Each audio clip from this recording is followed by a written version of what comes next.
I'd like to introduce Christopher Abboud, who's Head of International Communications at Stripe. We're extraordinarily lucky to have him on board. He has ample experience across multiple different startups and companies. So I'd like to introduce our CEO, Martina Fitzgerald, just to give a brief introduction to Scale Island first before Christopher tells us all about his endeavours to date. So without further ado, Martina.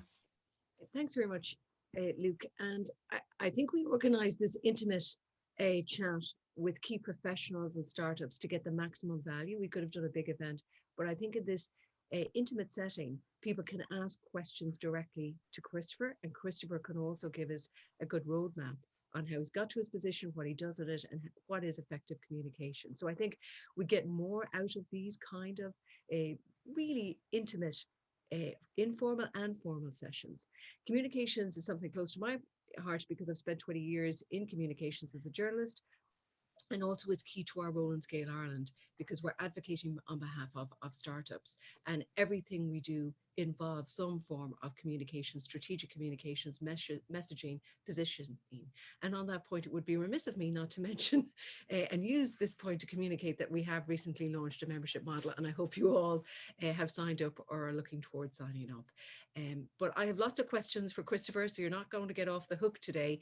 And I know we have brought around, I see Lisa there, so Stephen from EMI, I see founders, all of there, because we really want people to get the value out of today who are operating in this sphere, in this intimate, informal chat. So I'm going to hand back to Luke, who better to introduce Christopher formally now. Thanks, Martina. So as early stage founders, it's rare we get the chance to speak with someone with so much experience. So Christopher, you've been with the likes of Twitter and Stripe, two very big successful companies. And in terms of today's format, we'd like Chris to speak first, but then we're going to open it up to questions.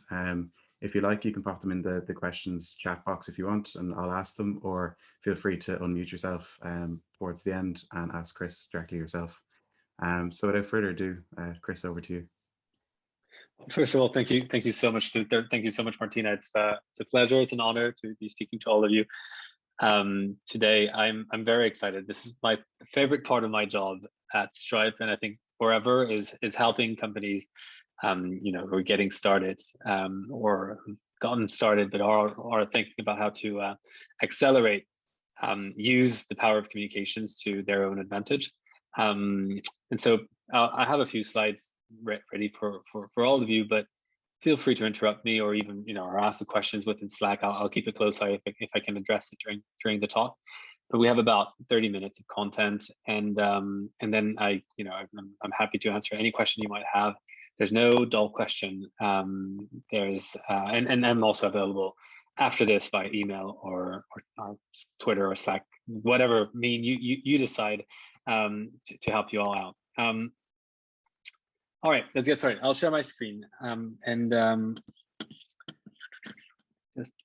just 1 second. Are you seeing PR for Startups 101? All good? Sounds great. Yes. Okay, great. I don't see everyone's face. Most people have turned off their cameras, but for the brave people who haven't, can I have a quick show of hands? Who's got a little bit of experience in communications? And by experience, let's assume that the bar is at having done an interview before or set up an interview before with a reporter. Okay, I see thumbs up. Okay, great. Perfect. I mean, if any of what I say, anything of what I say sounds familiar, and anyone wants to jump in and share their own experience with the rest of the group, I'd actually really appreciate that, because there's nothing better than having some firsthand experience from all of you on how you're navigating some of the things I'll go through today. All right, let's get started. Today we're going to talk about how, as early stage founders, you can start telling your story to the world. What are the things that you need to think about? What are the things you should probably stay away from, or at least have somewhere in your mind how the game is played. By no means, and Luke, you were extremely flattering. I don't know if you were talking about me or someone else there, but by no means do I have any of this figured out, or like Stripe is very early stage also in its journey, and so it's a constant trying to iterate the model. It's also an industry that is evolving very, very fast. So, you know, this session is being recorded, and I'm cringing already at the notion of watching it again in 5 years, how outdated I will sound. So so don't quote me on any of this in a few years, but hopefully this is useful for all of you. So talking about don't quote me on this, there are famous quotes out there in the industry from Bill Gates, who famously said a few years back that if he was down to $1, he would happily spend it on public relations. Sorry. Richard Branson is another one of those famous CEOs who's a big believer in PR and in the work of brands and branding in general. If you haven't seen it, my personal favorite read when it comes to understanding PR in the context of a small startup is this blog post from April 2005 from Paul Graham. I don't know how much you're familiar with Paul's work, but Paul is the founder of Y Combinator, the accelerator that, you know, where Airbnb, Stripe, Dropbox, and a number of companies started in California. And he wrote this fantastic post about the aha moment where he realized what the PR industry was all about, and he couldn't read any media article subsequently without thinking, who placed this, or who's benefiting from this? Like, what are players pulling the strings in the background? Well, most articles like have no one pulling the strings. They're actually factual news, but some have, and you know, that's what we're going to discuss today on how to manage that. The interesting thing we're seeing is, you know, I've started this in this space about 15 years ago, and back then, if you were a startup, there was very little chance for you to emerge in the narrative because you were considered a startup, so irrelevant in terms of impact, of growth, of, you know, and just the industry of the startup space was not very well understood, and so unless you contributed to some of the memes around when Paul Graham wrote that essay, there was very little chance that you would emerge. It's very different today. You have a number of specialized publications across the world, in Ireland as well, where startups are the core focus of the publication, and those publications write 1, 2, 3, maybe more stories every single day about the next breakthrough startup. It's fairly immature, if you want my honest opinion. Europe in general, and Ireland as well, is fairly immature when you compare it to more advanced media markets when it comes to startup. You can think of California being one of them, but it's growing very, very fast. And you see a number of reporters now dedicated 100%, including in national publications, to not just startups, but, you know, startup in the financial services area, startups in the mobility space, startups in the digital media space, and that's a good testament of the general interest there is out here.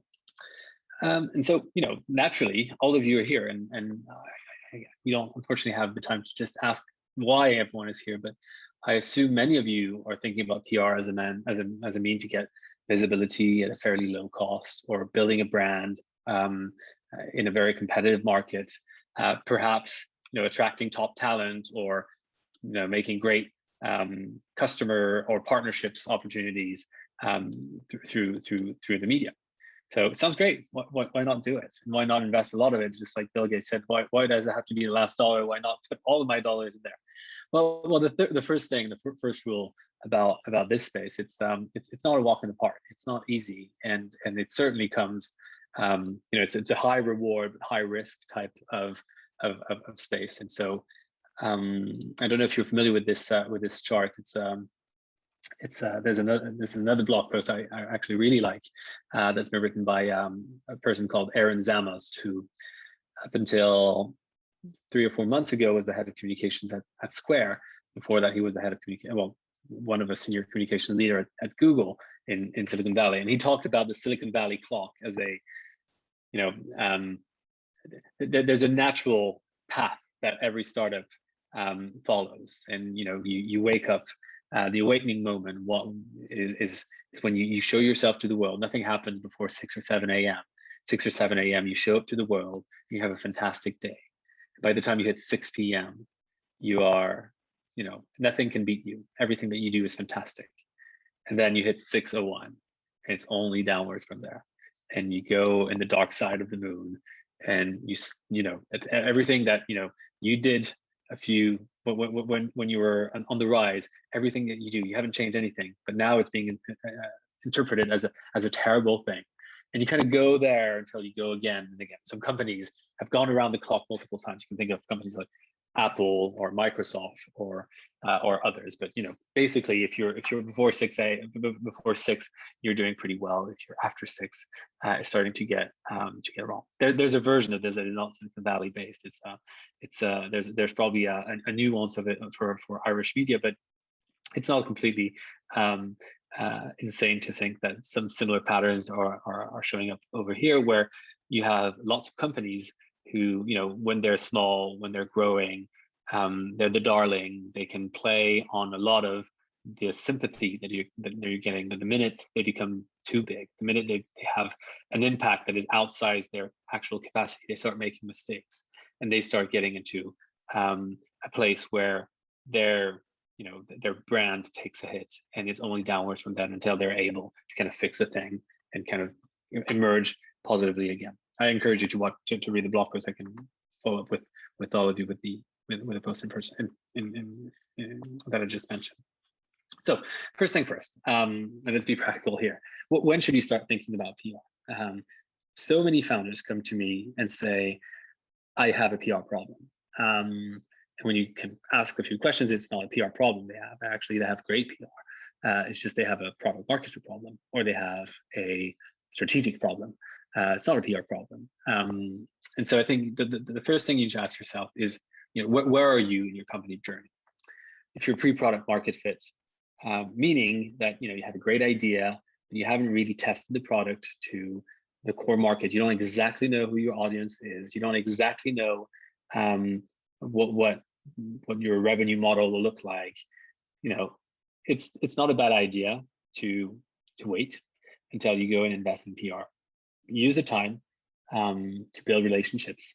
Use the time to make sure that you get feedback from people in the industry. You don't have to go and make a big bang out there when, in any case, no one's going to be able to use your product because you haven't really cracked what is the friction point, like the unique point where your product is exactly perfect for a certain type of audience. So I don't know how many of you are pre-product market fit versus at product market fit, but I think my general rule of thumb would be wait. Sometimes you can't, because people get interest in you because you have a great personal story, or someone hears about your product, and it feels like you're forced to go out in the market and introduce yourself to the world before you're even ready to. Well, you can always manage that attention and channel it to places where it's useful for you. And when it's useful for you is usually around product market fit. So you know who your you know what your product is, you know who your customer is, what are the blockers for them to adopt your product. Well, that's exactly something where you can use PR to change the perception. And so I like to call product market fit the debutante ball, where you're introducing yourself to the world, and so you don't have many opportunities of making a good first impression. You have one. So you think about the first impression you want to make, and you make sure you prepare for that. And when you do introduce yourself to the world, make it in a way that is going to not just make you proud, make it beneficial to your business, but also is something that you will not cringe upon looking back at it 5, 6, 10 years back. We'll go into it in the next few slides. And then the last phase is obviously the growth phase. You've got great customers, you've got a great product, you're probably diversifying your product, and you're trying to conquer the world, maybe entering other markets. And so, but your story has been told already. You've told your story a little while back. Well, it's a good moment to start investing and thinking about how you can reinvent the narrative, renew the narrative, but always being consistent in the story you're telling. So you're consistently staying on top of the right kind of attention. The last thing I want to say on this kind of introduction is just don't put all of your eggs in the PR basket. I think to the point about getting cheap attention, I think that's one of the common mistakes that founders make, which is, all right, PR is going to be a cheap way to get a lot of media coverage and get a lot of attention and maybe drive customers and signups.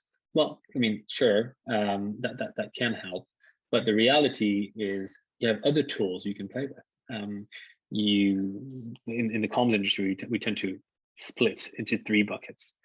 One is owned media. So owned media, think about it as your website, all the content, all the channels that you can master.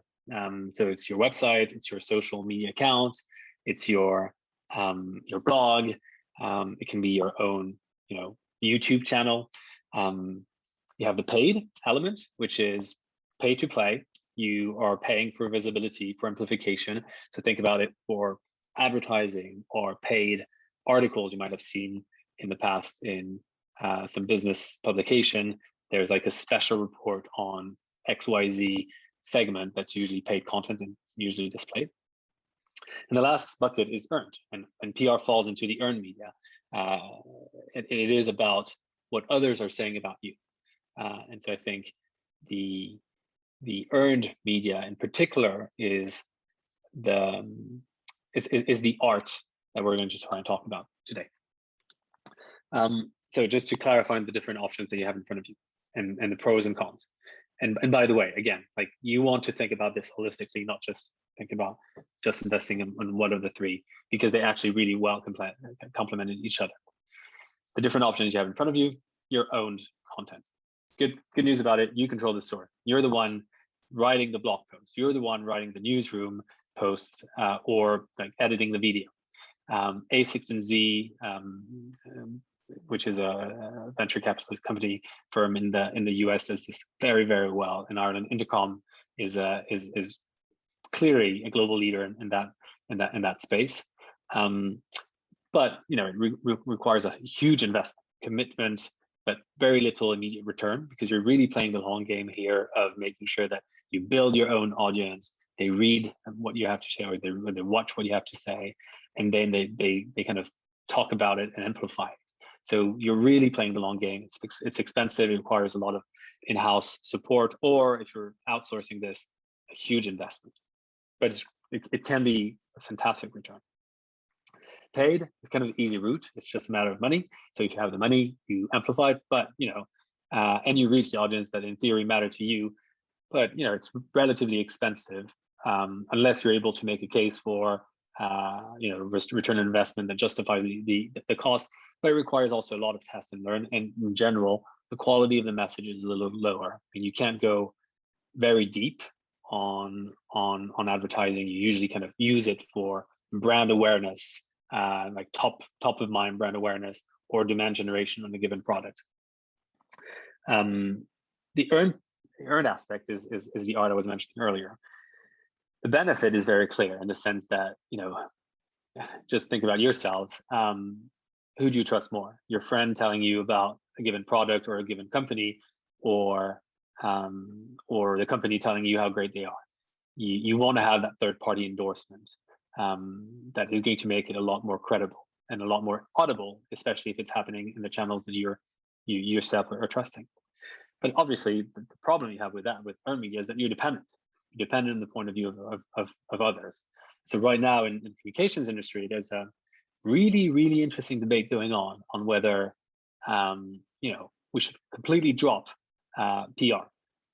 Elon Musk recently fired the whole PR department at Tesla and decided to focus 100% on their own channels. Coinbase is doing something relatively similar, saying they're not going to answer reporters. They're just going to post their own updates on their own website and control the narrative. A16Z announced something somehow similar a few months back. Is that the right approach? I don't know. If they're doing this, they might think it's the right approach for them.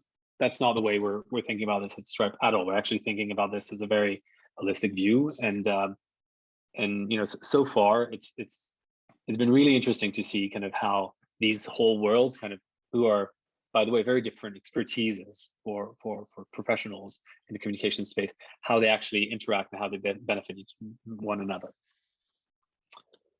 All right, any questions so far until I kind of run everyone through the playbook? If you have questions, I assume the raise your hand feature is on, so or just feel free to unmute and ask. No? All right, let's keep going. All right, playbook. And obviously, oh, Eamon, go ahead. Sorry, did Eamon have a question there? Are you muted? Eamon? But it's fine. I think so. Is that a thumbs up, keep going, or is that a thumbs up, stop? Keep going. Okay. Great. Let's keep going then. All right, great. Let's go through this playbook, and this is a little generic, but historically, at least in my experience, it's always been useful to have that framework in mind with how to prepare yourself as an early stage startup. So first thing first, you want to define your company story. And that's valid whether you're a one-person startup or if you're a Fortune 500 company. Consistency is absolutely key in communications. You repeat the same message over and over and over again. Think about it as religion or the Constitution. You need kind of a foundational book that everything coming up after kind of falls back to. So think about what is your company story and how it lives in the long term. So first of all, because it's going to be very hard to course correct. So think about who you are, what your operating philosophy is, how you got there, what is it that you do, what is it that you solve in society, and what makes you special, and write it down. If you need to revise it in the future, maybe you can. But when I was mentioning, the ability to make a first impression, this is the first impression people will get. It will follow you for the rest of your life. I used to work at Twitter, and I can tell you that 140 characters, now most people have forgotten because Twitter is a video platform, 280 characters. The 140 character as the defining moment for the company was such a pain to kind of get rid of, just both internally and externally, simply because it felt like it was so close to the company story and the core of the company when it was actually a feature. It wasn't the company DNA. And so think about what the DNA actually is, write it down. How do you outlive it once you become a Fortune 500 company? And try to make this exercise as a good first thing. Second thing, think about the vision. So, the company story is kind of like how I tell my story right now if I'm talking to someone. The vision is something very different. Think about the horizon. 10 years from now, 15 years from now, what is it that your company is trying to solve? For Stripe, this is about growing the GDP of the internet. So lofty, very far off, we can grow into it kind of vision. Whereas the company story is about building products that enable the upstarts to start a business.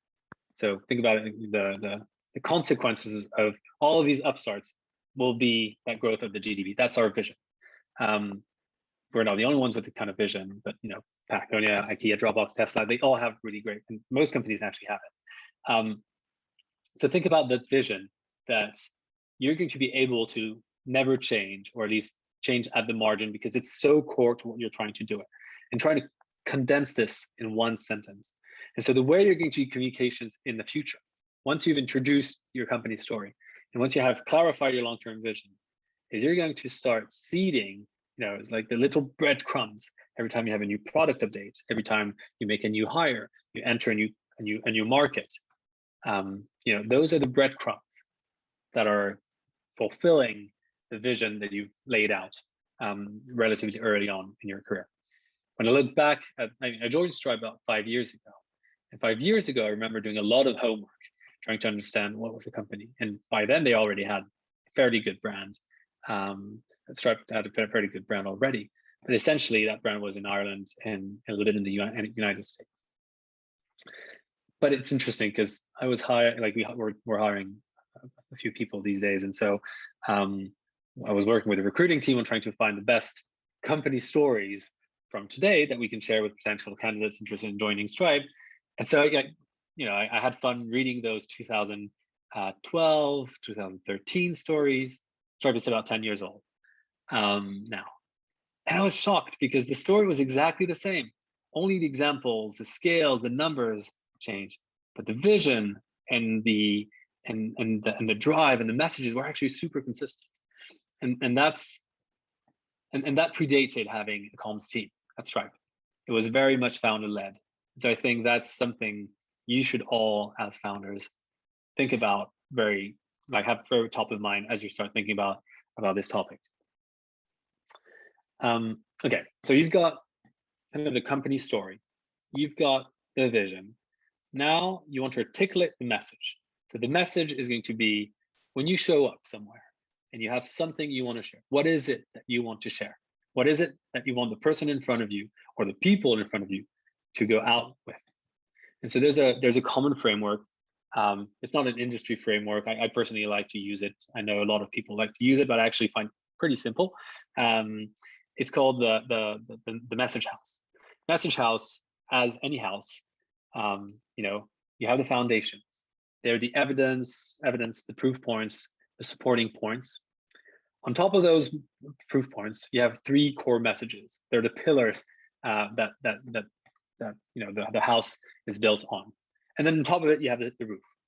So if you take, the most minimal view, you look and you watch from space or from the helicopter, the only thing you'll see is not the foundation, it's not the core messages, it's the umbrella statement. And so I think you need to focus on making that umbrella statement, what it is that you want people to remember. What is the message you want everyone to remember? And then work back from that statement with your core messages, the pillars, and then the evidence to support the message. So for Stripe, give you an example. And by the way, you can apply the model, whatever communication opportunity you have. So for instance, with Stripe, we recently raised a funding round. And so, there's the fact, the news, and it's what you do with the news. Obviously, when you raise some money, there are obvious questions about what are you going to do with that money and how are you going to invest it. And so for us, the umbrella statement was to say, we're raising money to invest in the future growth of the company.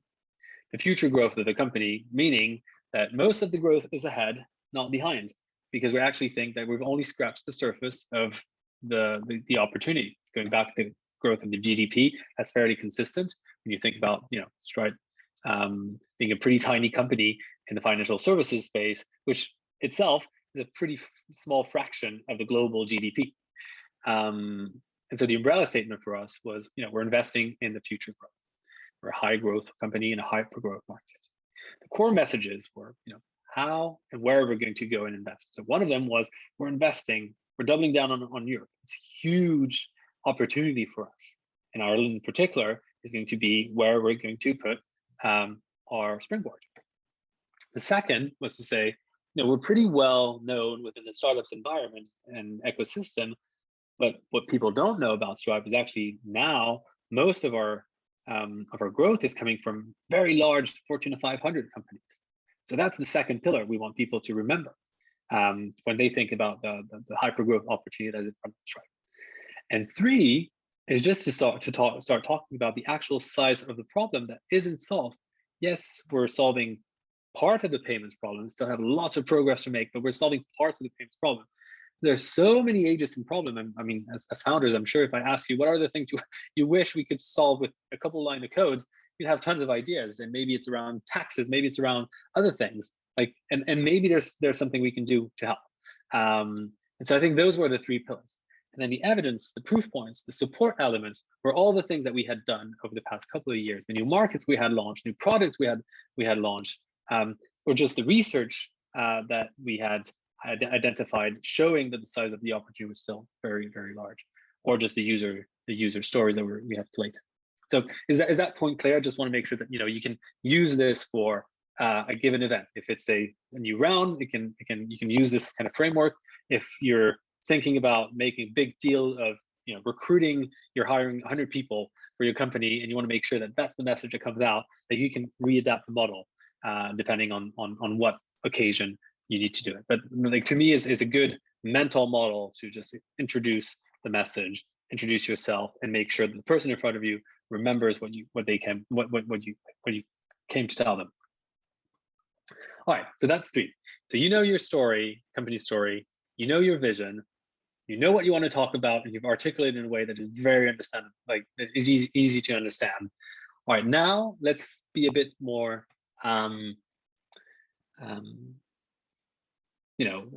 let's think about what could derail your strategy. Think about your weak spots. We all have them, and especially in startup mode. You are building the plane as you're driving it. And so there might be a bit of lack of oxygen over there, a bit of lack of gasoline over there. So you have to think about, how you can keep the plane flying without crashing. And when you show yourself to the world, obviously there will be legitimate questions depending on your industries that are going to come up, especially if you're working in a tough, highly regulated industry. Stripe financial services and is very regulated. You're dealing with people's most precious assets. Well, not their family, but their money. One of the most precious assets, right? And so you have to be really buttoned up in your story.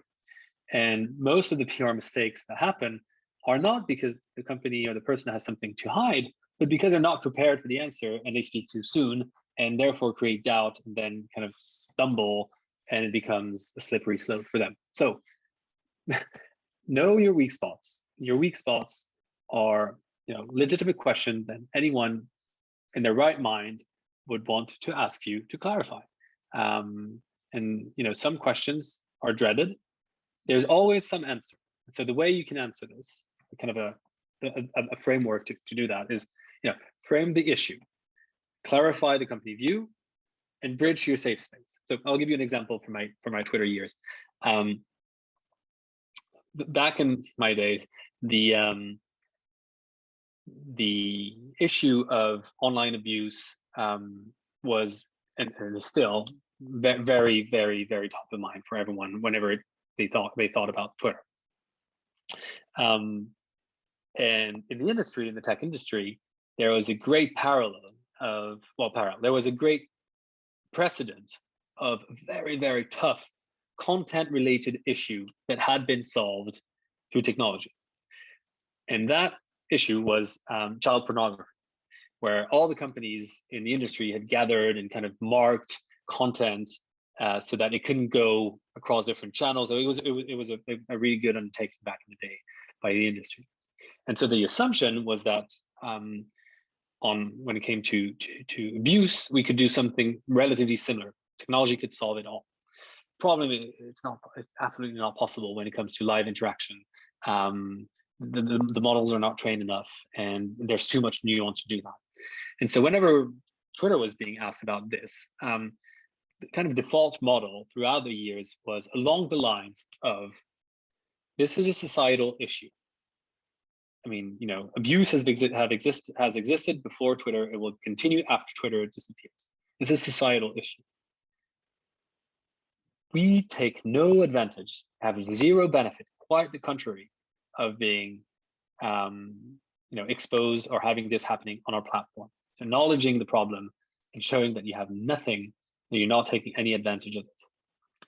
And then bridging to your safe space, which is what you're doing about this, and how the thing can go better, which is, we're putting XYZ amount of resource to solve this. It's not enough. We need governments to invest in more police work, just to make sure that the abuse is detected by law enforcement without having us to flag it. We need kind of an industry coalition so we can share best practices and do better. We need X, Y, and Z. So that was kind of the answer that we give consistently throughout the years. And if you look at how they're communicating today, it's still in similar vein. The point here is that with tough questions, is that everyone has some skeletons in the closet. Whether you deal with it with humility and grace is how you make a difference. You don't have to be 100% transparent, but you have to be honest. And I think that is the thing that you can really do at the very first start. That's right. And what I mean transparent is, I don't mean not being transparent as in lying or anything. It's just, you don't have to share all of the issues you're having, but you have to be honest about how you're dealing with them. All right, and last rule, rinse, repeat. By the time you're bored of your message, by the time you're saying it in your sleep, and your partner is telling you to stop mumbling it when you're having nightmares or dreams, that's probably the moment where people around you are starting to remember it. So keep doing it for a little while. All right, now the framework. Any questions before I kind of jump into the telling your startup story piece? No? All right, I'll try to go quickly so we can leave time for a question. I realize we only have 20 minutes left. Okay.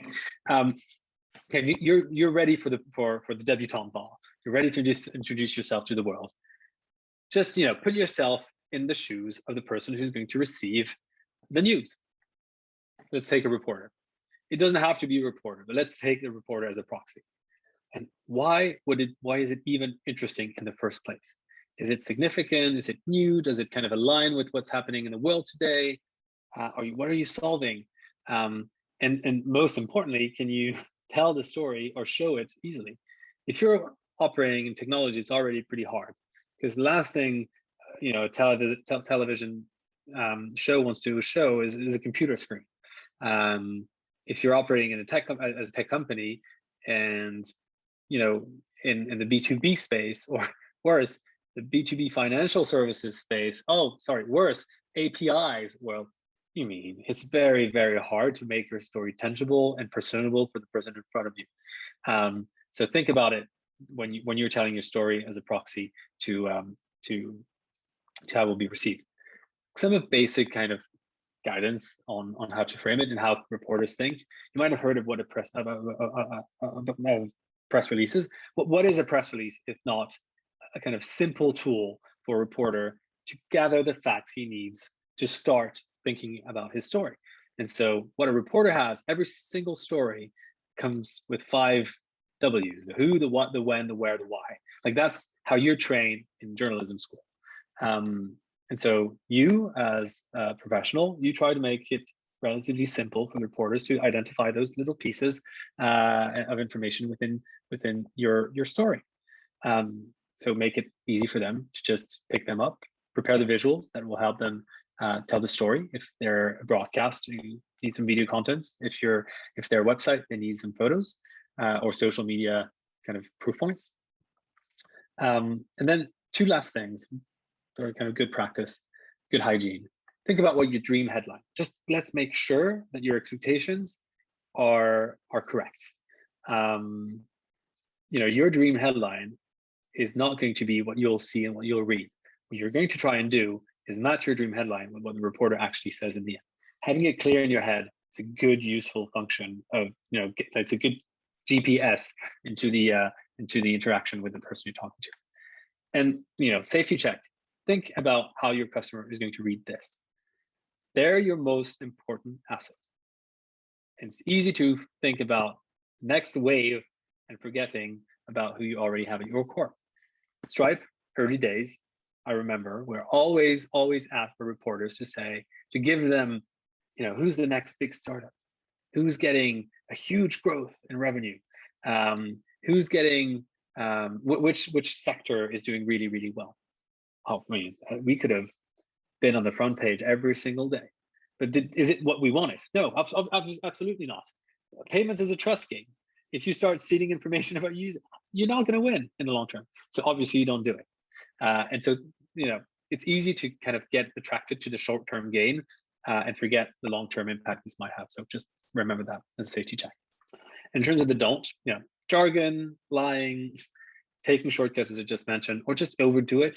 Like, there's nothing worse. I mean, there are a number of VCs that talk about the fake it until you make it or startup founder approach. This does not fly with reporters. Like, let's be very clear here. Humility is the name of this game.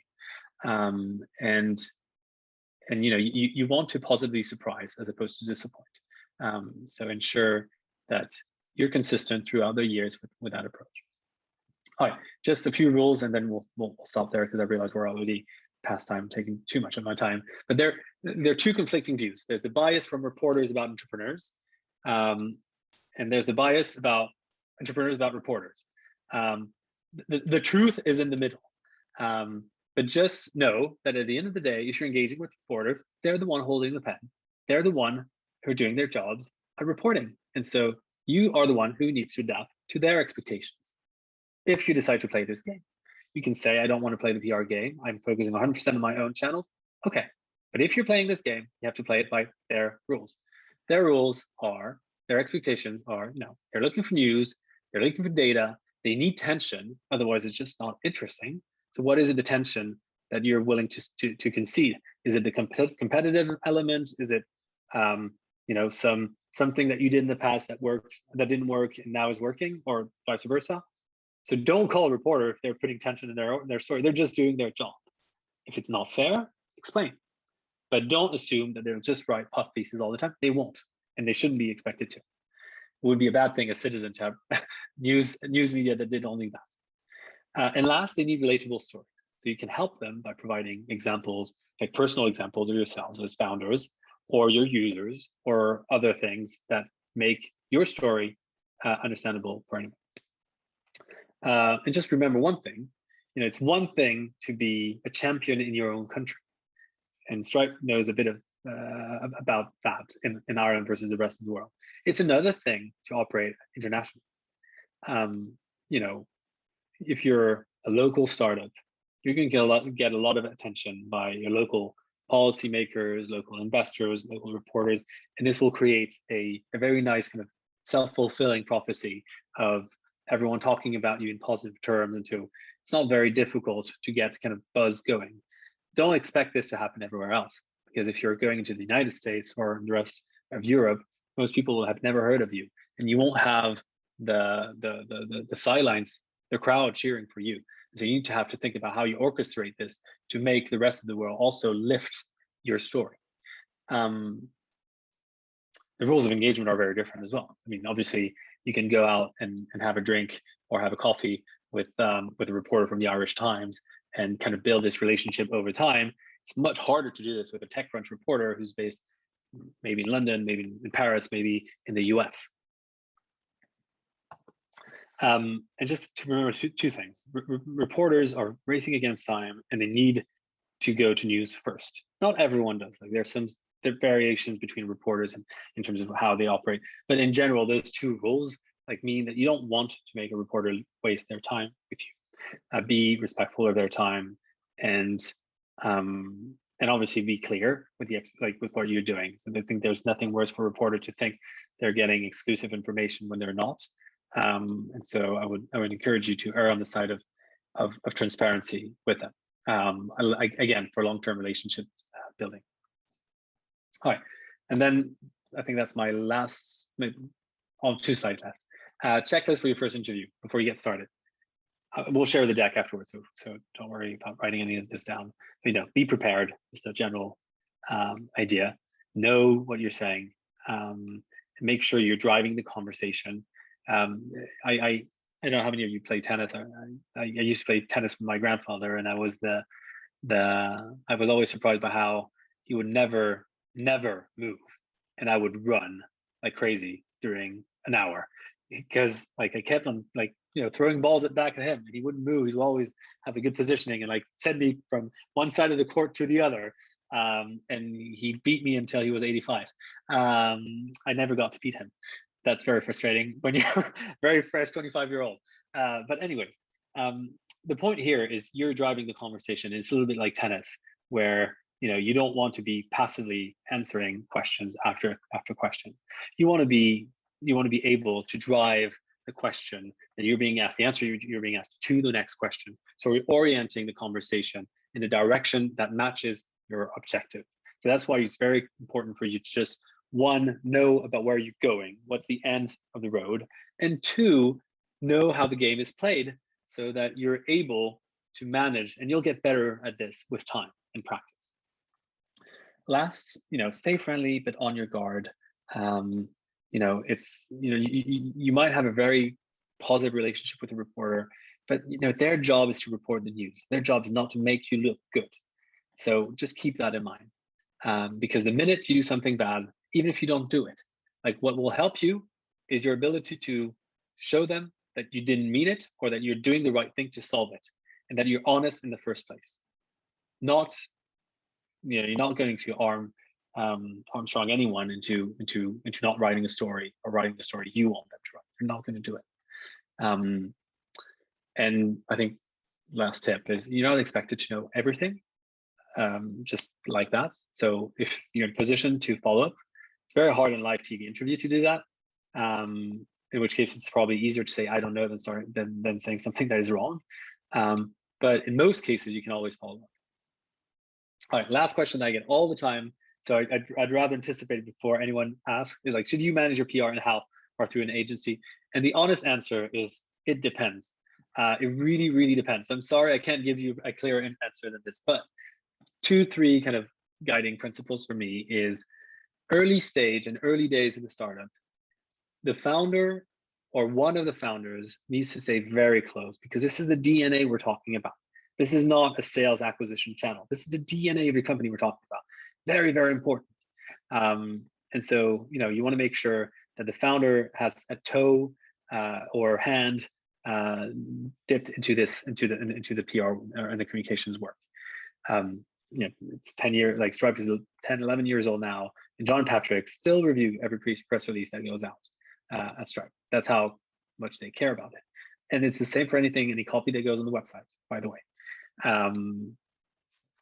So it's great. It's very good to be working this position, because then you also get a sense of the consistency, and eventually you understand the bar of the founders, and you're able, as a comms professional, when you hire someone to do this for you, to be able to understand what the expectations is, as opposed to your own version of this expectation. And so regardless of whether you're outsourcing it or whether you're keeping it in-house, the founders or someone very, very close to the founding team needs to be involved to get them to put an eye on this. Agencies, like, it varies. It should be a relationship, and you should, if you decide to go through an agency, choose the people. Don't choose the name of the agency. It's better to be working with a company that is a couple of really strong people who understand your brand, understand your company, and are going to work very hard for you, as opposed to going to prestigious name who are going to give you the C or the D team, because you're tiny budget compared to that very large Fortune 500 company that is their customer, and who will get the A team treatment. I mean, we work in our end with a company called 150 Bond.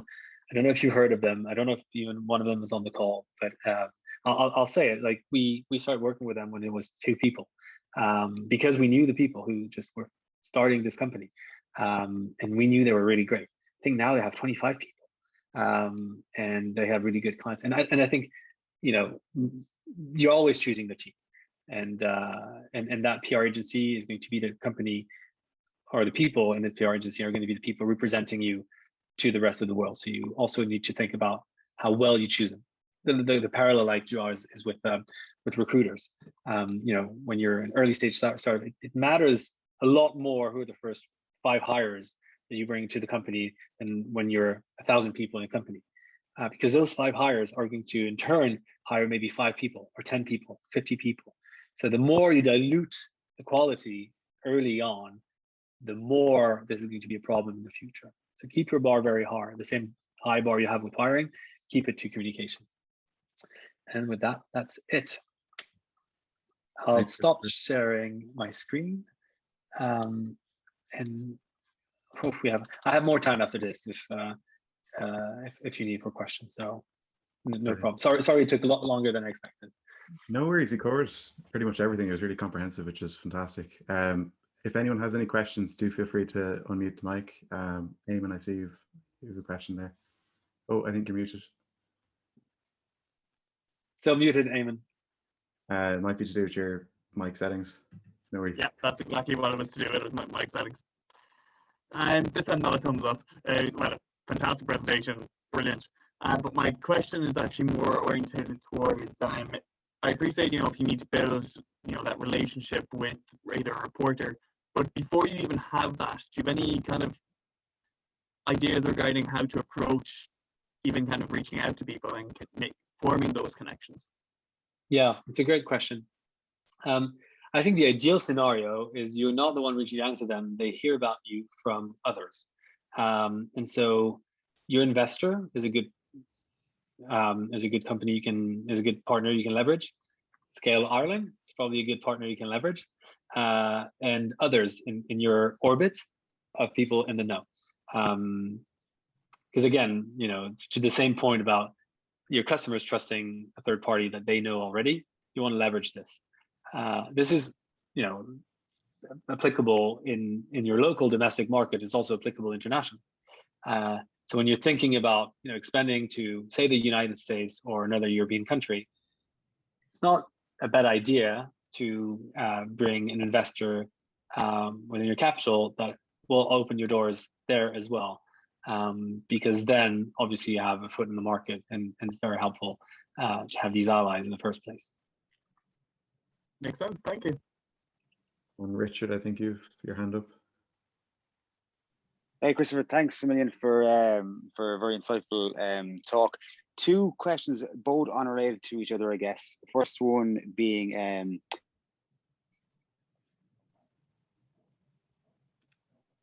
Richard's gone. oh, sorry, am I back? You're back now. Oh, you're gone again. Do you want to type it in the chat? Oh no, you're back. Can you hear me now? Yeah. Yes. Okay, cool. Sorry, two unrelated questions, Christopher. I know you spoke about relationships with agencies, and obviously that's the inverse as well. Agencies need to pick the right clients as well. Do you have any advice on how to manage clients' expectations, and where do you in Stripe see the ROI on PR? What do you mean by client's expectation? Oh, do you mean as the client to the agency? As the client, okay. Setting, yeah, it's a good question too. I think clarity and it really depends on the kind of agency you operate with. Some agencies have a network to offer, and they kind of hire people who've got an incredible experience, incredible background, incredible network, and their job is to open doors. Other agencies are going to be more strategic, content oriented, will lack the network, but will have the methodology. And so I find it very hard to find an agency that does both equally well. And so depending on which you prioritize in the objectives you set for yourself and why you hired an agency in the first place, just be very clear. If you're looking for a network, then you should be very clear that what you're expecting from the agency is 5 meetings, 10 meetings with XYZ reporters, policymakers, or you name it, or influencers. If it's message, if it's content, just make sure that you're not just asking a hamster to just spin a wheel. They're actually being tested on the market and making sure that the content they're writing is actually usable. And so you're not setting a KPI that is, I want 5 press releases or 10 press releases. It's, I want you to come up with 3 storylines that would work, and you tell me what the KPIs are, what's expectable on that side, and then you deliver on those. It's a collaboration more than anything else. And the way I like to use agencies, at Stripe, we have a very small communications team, but we have a lot of agencies partner around the world, and we try to embed them within Stripe as much as possible. It's an investment, so they're not just pushing the story or pushing the news out without any context. They need to understand what they're doing and why they're doing it. It's even more important when they're operating in a space that is very complex, like payments, or highly regulated. I'm sure within this group there are many B2B companies, and in the B2B space especially, it can often be hard to find the right partner, because by default and definition, agencies are going to be generalists and you're going to be an expert in your field. Gotcha. And just the last question, if you don't mind, do you see the pool of journalists who cover startups getting smaller by the year? Because are they focusing more on larger trends rather than covering individual companies? Yeah, that's another good question. It depends on each market. Internationally, I would say you have more reporters covering startups.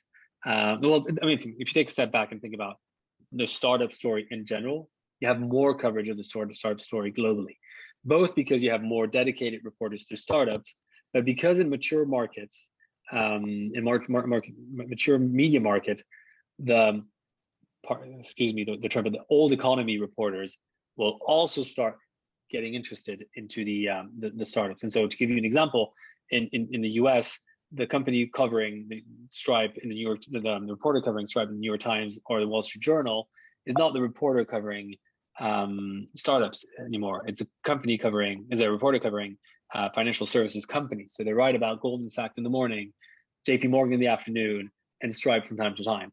And so eventually you graduate as a startup from the startups pages of a given publication into mainstream generalist media. So that's also why you also need to invest in the relationship with reporters, because reporters turn over, and some startups reporters will also graduate in a certain field and become specialists in a certain sector. That's great. Thanks, Chris. I think Catherine had a question there in the messages. The quality of a message or news is critical, and given that, how important is the cadence of news? It's a good question. All good questions. I would say quality is more important than quality for sure. You want to have a high bar for everything that goes out. And when you're a startup, you don't have that much news coming up because you're, not that many people working on the product and on the problem. And so after the big aha moment, there's always a bit of a dessert walk. But that's also why I personally, my approach has always been to keep things up your sleeves. You don't want to, show everything at once. And that's also why I would highly encourage folks not to overdo it, because there's only disappointment after that. And so a good kind of tip would probably be to say, when you're showing yourself to the world, have a sense of what your next story is going to be and when it's going to happen, so you can allude to it in the conversation, and keep some stuff on the side. When you're showing yourself to the world, it doesn't mean showing everything. It just shows your story, what you're focusing on. Martina, But don't feel like you have to overdo it in terms of quality and being on the ball all the time. You can do that on social media, but at least with press, don't do it, I would say. Hi, Christopher. I'm wondering if I can just ask a question from Jug being across the known. Hi, thanks very much for that. So my question really has to do with, once we put the work into our vision or mission and we understand our story, what would your advice be for founders who don't have a user experience team or a customer experience team with regards to finding out and establishing and targeting a certain audience for their company? How important is it to understand their personas, and how much effort should you put into targeting them at the early days? So if I understand the question is, you're too early stage, your company is too early stage to have a customer success or user experience team. And so, but you want to go out in the world and introduce yourself. And so you're worried of the mismatch between the message and the perception from your potential customers. Is that a fair? Well, it's more kind of, right now we can go out to market and we're pretty generic in terms of who we're targeting, because again, as you said, low dollars, kind of press release, kind of a wide net. What advice would you have in the importance of narrowing that net down, but also for people who mightn't have huge experience in that area, what resources are kind of there for people to understand markets and their personas better? Okay, got it. Okay. Oh, it's a good question. It's a hard question as well.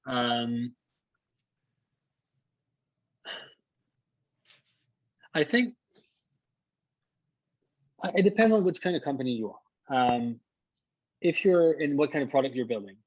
If you're building a high touch product, as in requires some onboarding element, some manual onboarding element, you only have and target 100, 200, 300 clients and customers.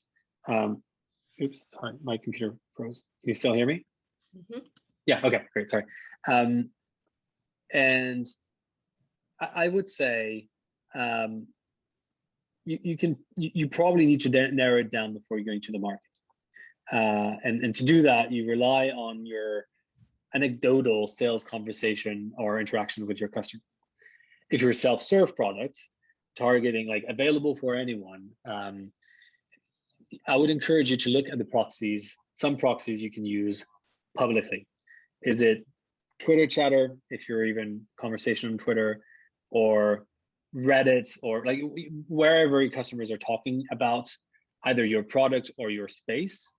Try and understand like what is the substance they're talking about, what it is that they care about as a first proxy, and just run customer interactions, like conversations.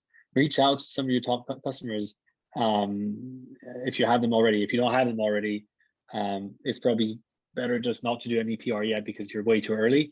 But use those as a proxy, because again, PR is going to be about broadcasting to a large number of people, whereas you have an immediate pool you can tap into to just get some feedback before you do that.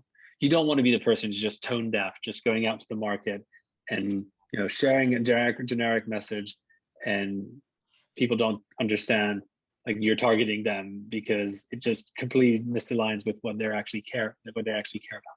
So as always, kind of start small would be my advice there. Thanks. Martina, do you have a question? Just a few points. I noticed there when you were answering to Richard from Beachshot, you were making the point about KPIs. KPIs, and there'll be communication experts along with Richard and 150 Bond on today. But KPIs are very hard with the media. And as a journalist in my past life, something can happen on the day that blows you out of the water. You did your job, but tough. That's not going to happen to Stripe, but it could happen to other people. I've sympathy with John, because I think if you're a startup, unless you're, raising $1 million, you probably won't make the columns, or $500,000, or a significant amount. And that is a real problem for them.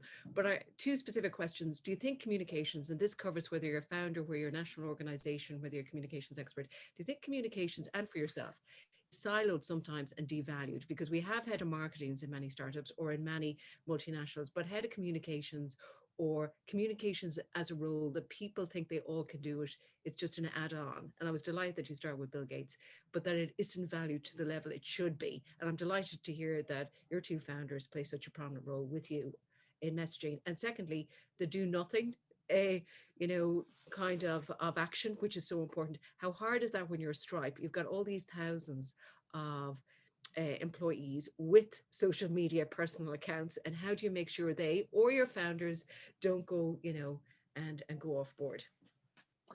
Oh, it's two very tough and good questions as well. Expected no less. I think the first one,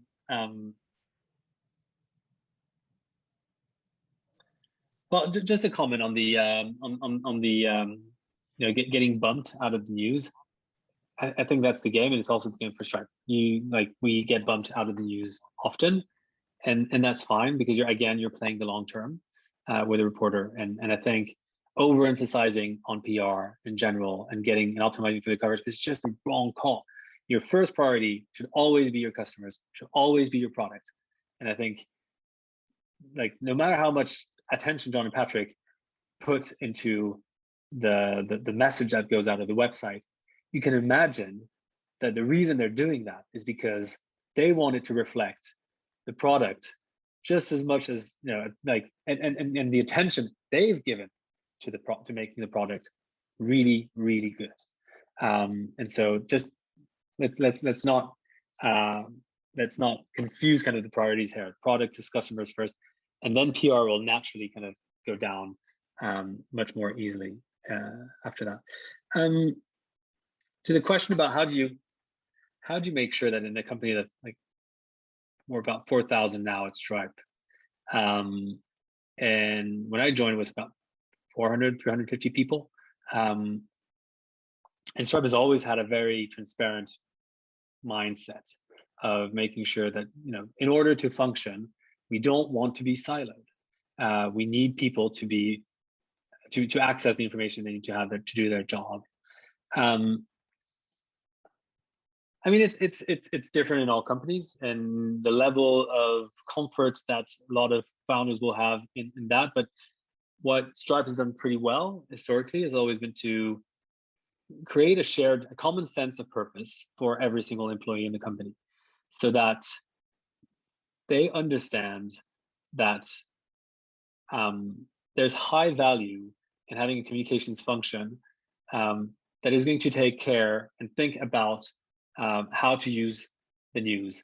And the communications function is not at the receiving end of, this is what we're doing, go to market and share it with the rest of the world, but it's actually part of the conversation relatively early on how we even create the products.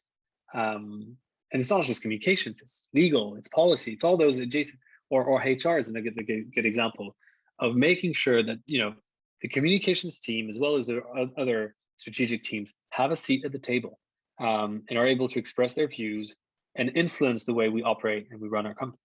And that transparency within the company is a great way to achieve this, because if you're, I won't name anyone, but there are companies in which the comms department hears about the product being launched in the morning and they have to ship it to market in the afternoon. How are you supposed to do your job and defend the brand? And so the default of doing that is just, you know, you stop talking to reporters because you have no answers to give them.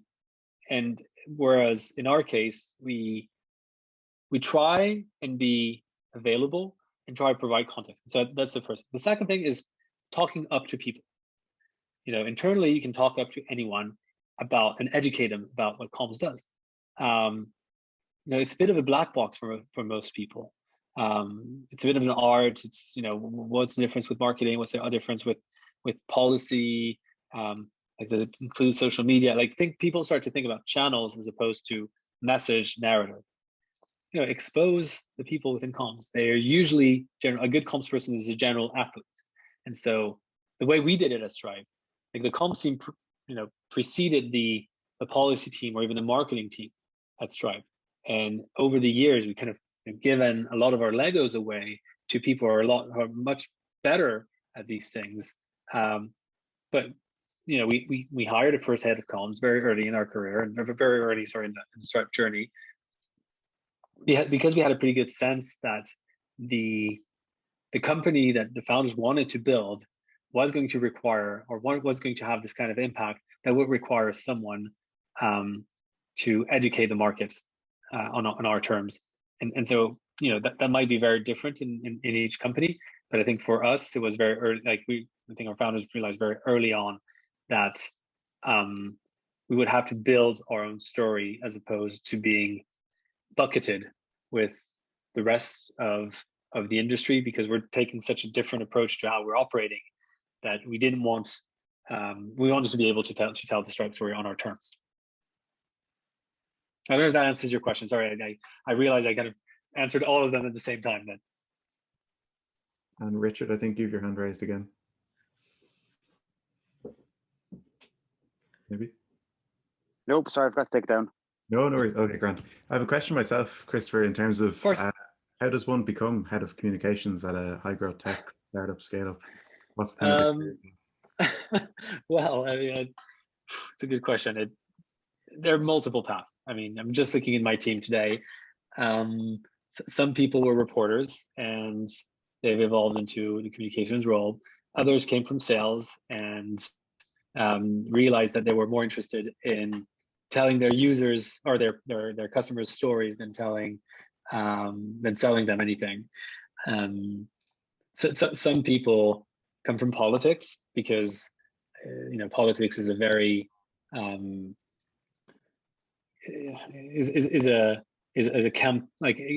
campaigning is embedded in politics, and campaigning is a huge part of communications, where it's both about doing but also showing what you're doing, equally important. And so that's a kind of a similar of a conventional trend. On my side, I have the most boring, like generic path. I studied political science at school. I wanted to be a political campaigner, and I joined a PR, a French. I'm actually French, based in Paris, but my mother is American, so I actually studied political campaigning in the US. And when I came back, I joined the best French firm called a company called Publicis. But nothing went according to plan. I started consulting for the public sector, and it wasn't the politics. It was kind of the output of the policy decisions, and then changed to a global kind of consultancy, and where I consulted for Silicon Valley companies. And when Twitter came to France, they were looking for someone to help them with their comms. That's where and when they poached me, and so the rest is history. But it's I think it's not. I think the importance is not so much kind of the path than the skills that are required. I think you have to be very curious, because you're going to touch on, depending on the business you're into, but you're going to touch on infrastructure work, tech infrastructure work. You need to try and understand the product you're selling, the product you're, and the customers you're serving. What are their challenges? You're going to have to be very nimble, because the topics and the products that are going to be launched, the adjacencies you're going to launch in the future, they're going to be sometimes very far from the expertise you were hired in the first place to do. So I'll give you an example of how I actually came across Stripe the first time. When I was working at Twitter, I came to Twitter because I was consulting for another large social media company, and I knew a thing or two about the advertising space and the media space.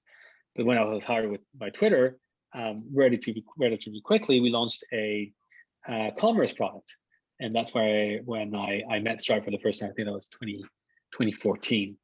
I knew nothing about commerce. Well, I knew a little bit about commerce, but I knew nothing about payments, or developers. And so I had to learn, and so I had to just jump into what it was that was so special in this space, and make it my own, and be able to pitch this credibly to people who talk to very credible people on a day-to-day basis. And so I think that comes back to the curiosity.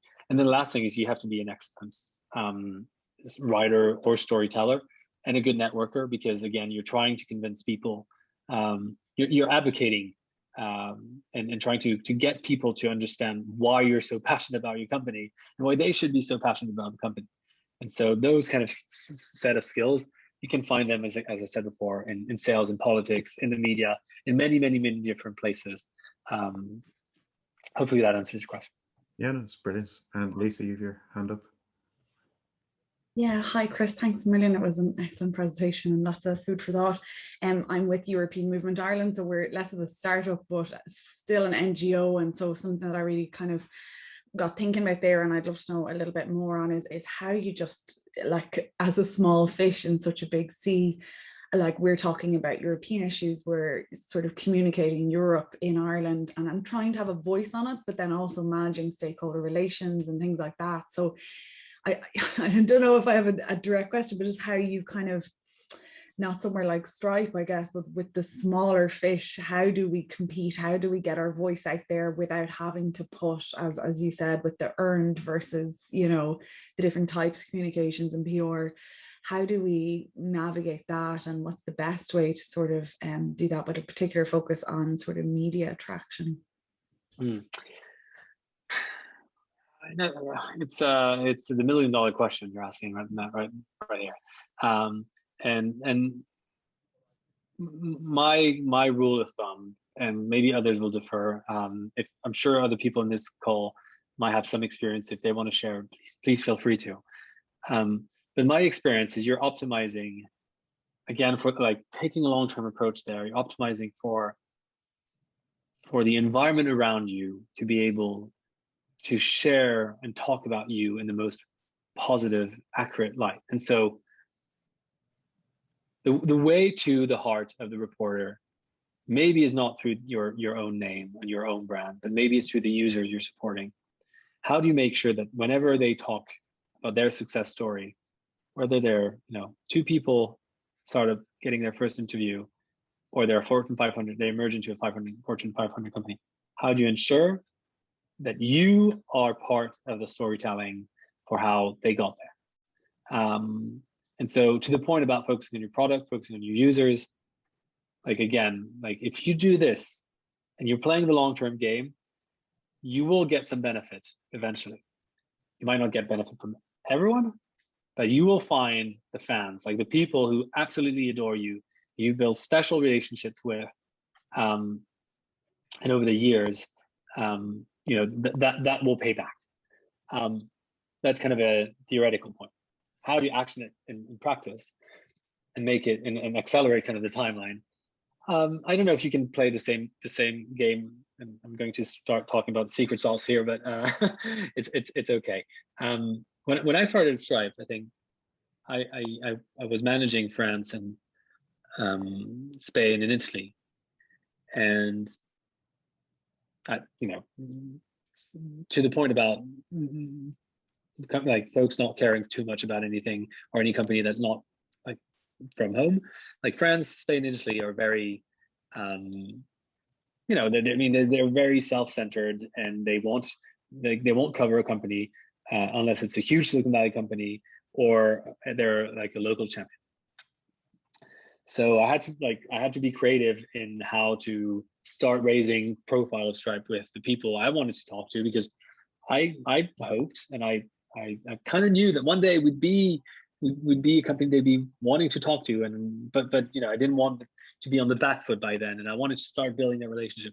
So what I did is I just went inside the company and asked everyone. Stripe, we're pretty lucky because we're working very early stage with a ton of companies that eventually graduate into potential giants. We started working with Slack when there were a 2-people company, or with Intercom, or with others in that space. And so we kind of have a good sense of, well, not a good sense, but we have a signal of companies that impressed us by the way they're thinking about their ambition or their product or whatever. So just went inside the company and looked for the 10 companies that in each of those markets were getting people excited. And sometimes I didn't even get 10, I got 2. And so I went and talked to those companies, make myself available, offer my services as, you might not have a comms person, but I'm a comms professional. I can help you. How? Tell me. And maybe it was about giving them access to my network of reporters. Maybe it was helping them coach. It was about coaching them to write their company story, all the things that I described later. But I built the rapport so that whenever some of them disappeared, let's be very clear, but I can think of at least 8 that became unicorns.